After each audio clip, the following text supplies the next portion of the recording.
तर मैत्रिणींनो, आज आपण सुरमई फ्राय कशी करायची ते बघूया। तर इथे मी सुरमई घेतलेली आहे, छानपैकी धुवून घेतलेली 2 ते 3 पाण्याने। आता त्याच्यात आहे ना मी इथे ना थोडंसं आलं, थोडंसं कोथिंबीर आणि लसूण हे ना मिक्सरमध्ये बारीक करून घेणार आहे।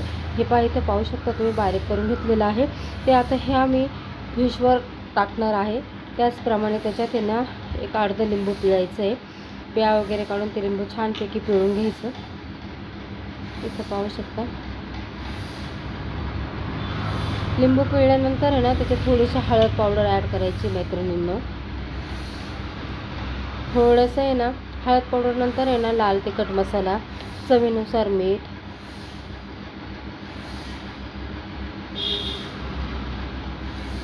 आणि हे छानपैकी एकत्र मॅग्नेट करून घ्यायचं आहे, पसरून घ्यायचं आहे। हे पहा, ह्या पद्धतीने सगळं छानपैकी आपलं प्रत्येक पीसला मसाला तो लागलेला आहे।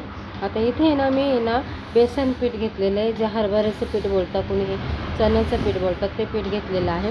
त्याच्यामध्ये आहे ना हे छानपैकी पीस आहे ना पूर्ण डोबायचं। त्या पिठामध्ये मी मीठ काहीच टाकलेलं नाही, तिखट वगैरे काहीसुद्धा टाकलेलं नाही बरं का। साधं चण्याचं पीठ घेतलेलं आहे। एकीकडे तेल तापायला पण ठेवलेले आहे, तव्यावर आहे ना तेल तापायला पण ठेवलेलं आहे। तोपर्यंत हे पीस सगळे आपण असे छानपैकी बेसन पीठमध्ये आहे ना बुडवून घ्यायचे। काही जण मला म्हणतात तुम्ही कोकणी आहे का, तर मी खरं सांगते तुम्हाला, मी कोकणी नाही आहे, मी मराठीच आहे। हे पहा, इथे तवा पण तापलेला आहे, तेल छानपैकी त्याच्यावर आपण टाकलं आहे, तेल पण तापलेलं आहे। आता एक एक पीस करून आपण सर्व पीस त्याच्यावर सोडणार आहोत। हे पहा, या पद्धतीने एका साईडने पूर्णपणे 5 मिनटं होऊन द्यायचे छानपैकी, मग पलटायचे। ते सुरमई हा खूप सुंदर लागते चवीला, त्याच्यात एकच काटा असल्यामुळे आहे ना छान चवीला पण, आणि लहान मुले सहज खातात त्याला काटा पण असल्यामुळे।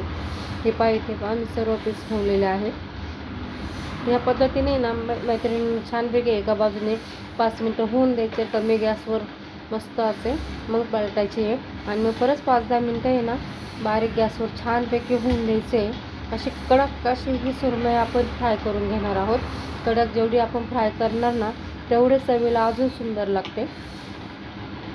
ह्या पद्धतीने मैत्रिणी असे छोटे छोटे व्हिडिओ तुम्हाला आवडत असेल ना तर नक्की लाईक, शेअर, फॉलो करत जा। ज्यांनी आतापर्यंत मला फॉलो केलेले आहे त्यांचे मनापासून आभार। हे पहा, किती सुंदर असे ही मच्छी,